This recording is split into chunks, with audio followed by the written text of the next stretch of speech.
Hi, I'm John, and this is Spireites Women Focus.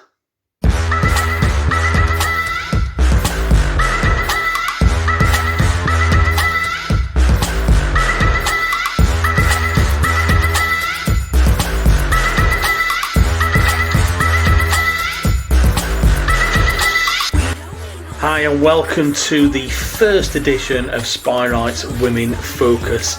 This is the first show and it's a lockdown edition. We planned lots of different things and unfortunately we can't get the studio into my house, so I'm having to record this from a mobile phone, but we're going to push through and we're going to make it fun and exciting for you. So we've got an action-packed show for you today. We're going to be speaking to the first team manager Mike. We're going to be chatting to one of our junior players, one of our senior players, and we're going to be having a look at some of the goals and matches from over the last couple of years. And one extra surprise we've got today, we're going to have a look at a little bit of the history of the club because I've uncovered some real treasure which I wanted to share with you. So sit back and enjoy the show.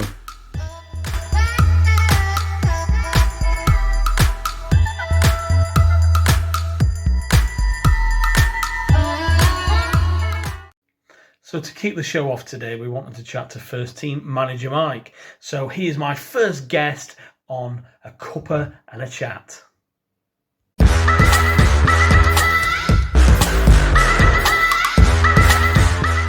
Okay, Mike, welcome to the Spireites Women Focus show. You're the first guest on Tea and a Chat. So you are you're quite honoured, to be fair. So I hope you've got your cup of tea ready today. Yeah, thanks for having me. I feel privileged to be your first guest, John. I've got my brew ready. Fantastic. And of course, the question is, what brew have you got yourself today? So I like quite a milky tea. I normally drink coffee, to be fair, but when I have a coffee, I normally get them from McDonald's drive-thru. So when I'm at home, I have tea. And I think we've got Tetley's tea bags in the house at the minute, so I'm not really that precious on them. Quite milky with one sugar, so that's my preference. But I'd usually go for a cappuccino in the drive-thru if I'm on my way to training or something like that. So you're more a coffee man than a tea man? Yeah, I'm quite a coffee connoisseur. I used to have some nice coffees with, there's a nice one with honey in it at one point, I think, or caramel. Dow Egberts do a nice caramel coffee, I think. I've not had that for a while, but I've made do with a Tetley's at home today, so that'll do me in lockdown. Oh, fantastic. So I've got myself just a basic herbal tea today. Caffeine-free, sugar-free, everything, milk-free, obviously, but I've got a nice Twinings lemon and ginger today. So just chilling out. So lemon and ginger, that's an interesting one.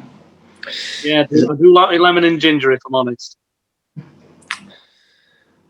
So what a year it's been. We find ourselves in this crazy lockdown situation again. You must be the most frustrated manager in Britain.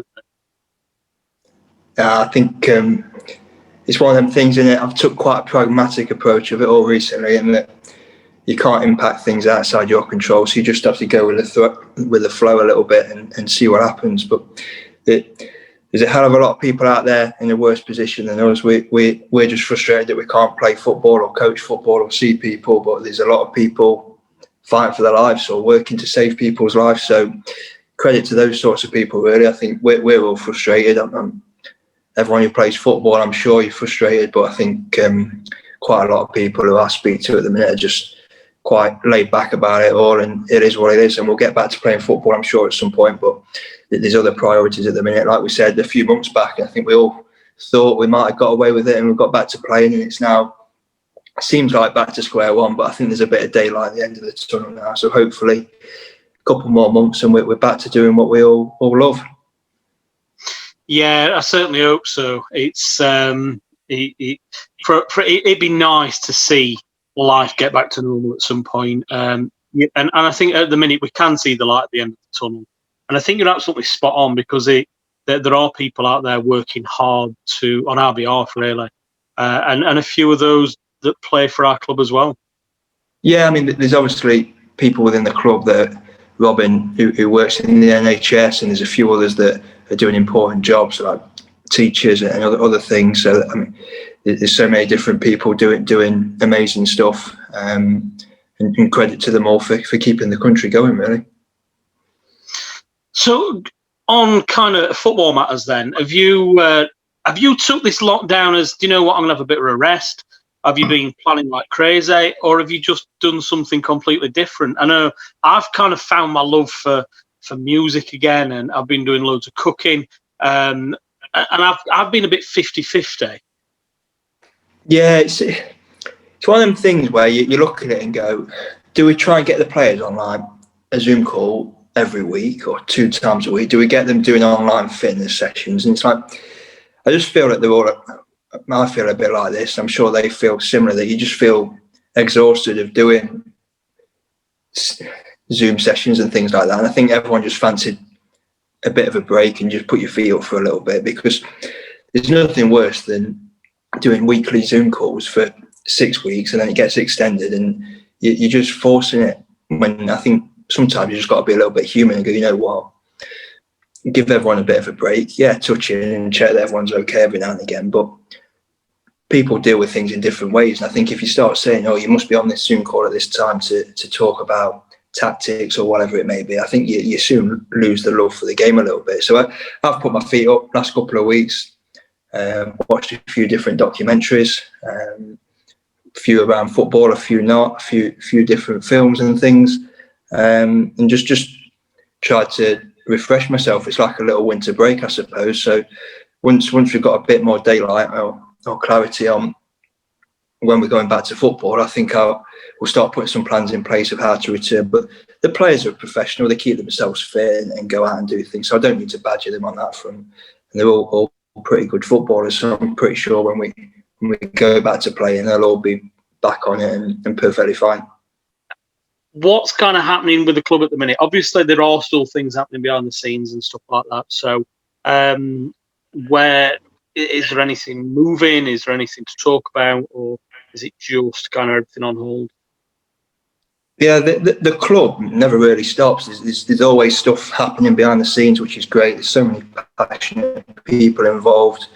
There's people that do things at the club that don't get a lot of recognition and probably deserve it for the amount of hours they put in it. And there's obviously we've said goodbye to Gabby this week, who's moved back to America, who's been fantastic with us over the last year or so. Sadie's going to pick up a lot of her work supporting us with the sponsors, and Sadie does a brilliant job looking after all the junior section of the club. We just recently brought back in someone called Mark Grayling, who was at the club a few years back, and Mark's been fantastic to get back involved. He's been supporting a lot with the first team administration side of things, and he's a great guy who we love having around, and someone who I think is just brilliant is Martin Watson, who no matter what you need doing at the club, he'll always be on hand to help out. And we've just had a new set of dugouts putting up at the rugby club where we play our home games, and he's been up there digging out the bases to put the concrete in and all that sort of stuff. And there's people in the club that are just fantastic, that keep it going, and people probably don't think there's a lot of volunteers that help make football happen, but there certainly is. And just because football's not being played, it doesn't mean all this stuff stops. So yeah, there's so many people, and it's just great to have them involved in the club, and it makes the family at Chesterfield so good to be a part of. I agree with that. It's a very good football club that do things in the right way, and that's kind of been prominent since day one for me. So it's and testament to everybody out the club as well for that, for doing that. So fantastic. Thank you for joining me for a cuppa today, and taking time out your busy schedule. So thank you very much, Mike. And obviously you can watch this when it goes out live. The show. I'll get back to my tech list. See you soon. See you soon.